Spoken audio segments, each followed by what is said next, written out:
Everyone, this is Himanshi. आज हम इस वीडियो में डिस्कस करने वाले हैं क्लास 12th बिजनेस स्टडीज़ के चैप्टर स्टाफिंग का एक इम्पॉर्टेंट टॉपिक जो कि है methods of external source of recruitment. Previous videos में हमने डिस्कस किया था स्टाफिंग क्या होता है, स्टाफिंग प्रोसेस के बारे में, ठीक है, उसके कंपोनेंट्स ऑफ स्टाफिंग के बारे में कि स्टाफिंग के 3 कंपोनेंट्स होते हैं basically recruitment, selection and training.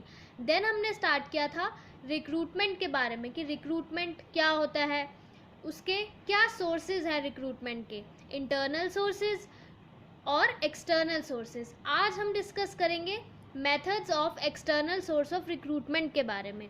ठीक है, तो चलिए स्टार्ट करते हैं। सबसे पहला तरीका है एक्सटर्नल सोर्स ऑफ रिक्रूटमेंट का, जो कि है कैंपस रिक्रूटमेंट। जैसे कि नाम से ही पता चल रहा है कि जो ऑर्गेनाइजेशंस होती हैं वो क्या करती हैं, कैंपसेस में जाकर जो कैंडिडेट्स हैं उनको क्या करती हैं, हायर करती हैं। Sometimes the senior managers of the organizations visit various professional colleges, technical institutes to get fresh graduates or the people with the latest technological knowledge, common for engineers, computer programmers and MBAs. Organizations prefer fresh graduates because they can be molded according to requirements of the organization. तो इस method से क्या होता है, जो organisations होती हैं वो कैंपसेस में जाकर, जैसे कुछ टेक्निकल इंस्टीट्यूट्स हैं, कॉलेजेस हैं, वहाँ जाकर कैंडिडेट्स को रिक्रूट करती हैं।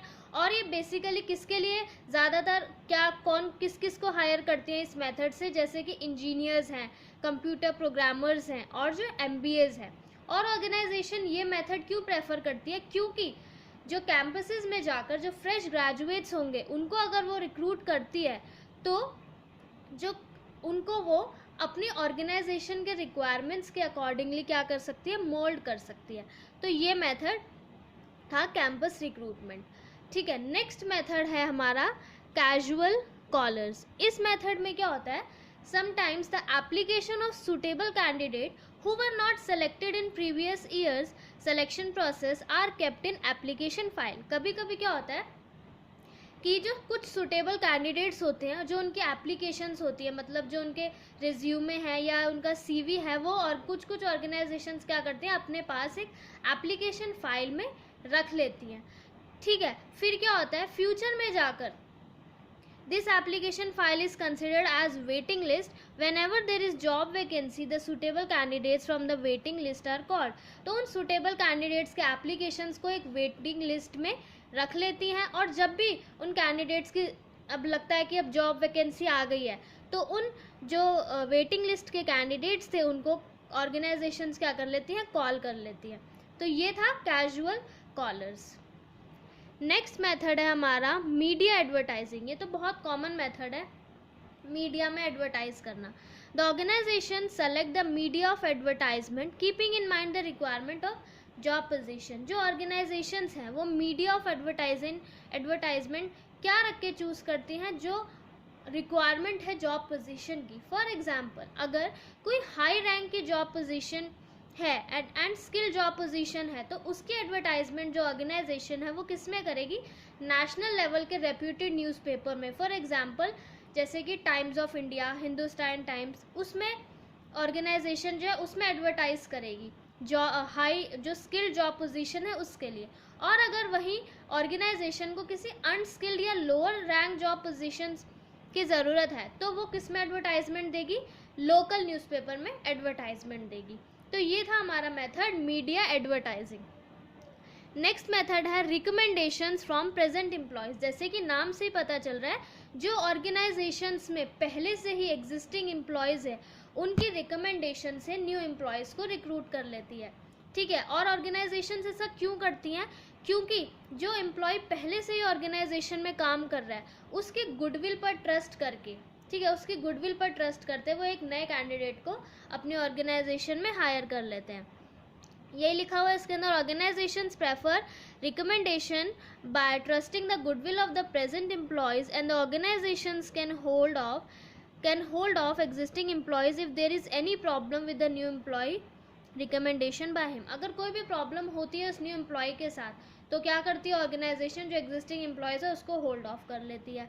ठीक है, जैसे कि अपने मामा का बेटा, चाचा का बेटा, जान पहचान वाले को जॉब दिलवा देते हैं।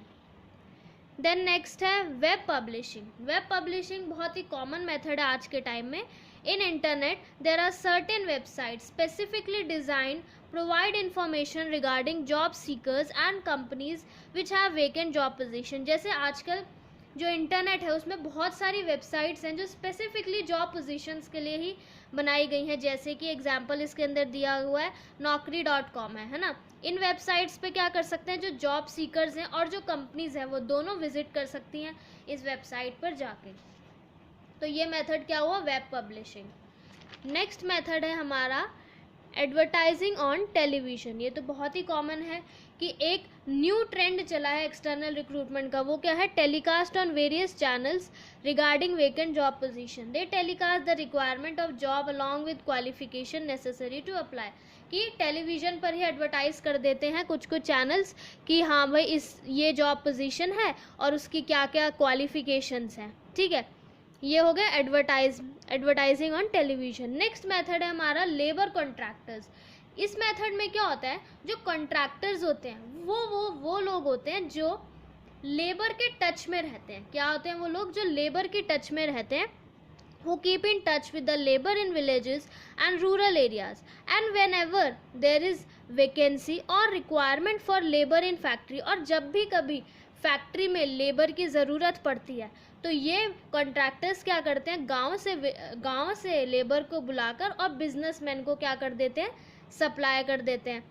ठीक है, contractors charge commission for the same, this is suitable for labourers and unskilled workers. तो इस मेथड में क्या होता है, ये मेथड किसके लिए सुटेबल है, जो लेबर्स हैं और जो अनस्किल्ड वर्कर्स हैं उनके लिए सुटेबल है, और जो कॉन्ट्रैक्टर्स हैं वो कमीशन भी चार्ज करते हैं इसके लिए।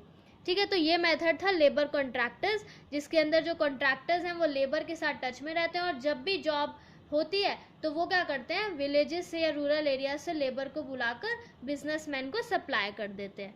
तो ये था लेबर कॉन्ट्रैक्टर्स। नेक्स्ट मेथड है हमारा direct recruitment.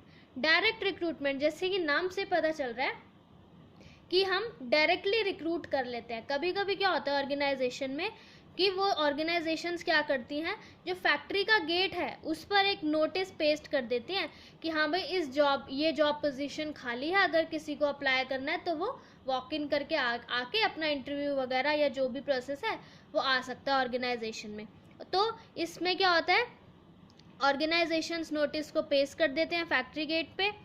The people who are interested, those walk in for interview, suitable for unskilled job positions like sweeper, peon, etc. तो और ये बेसिकली जो मेथड है वो अनस्किल्ड जॉब पोजीशंस वालों के लिए है, जैसे कि स्वीपर है या पीएन है।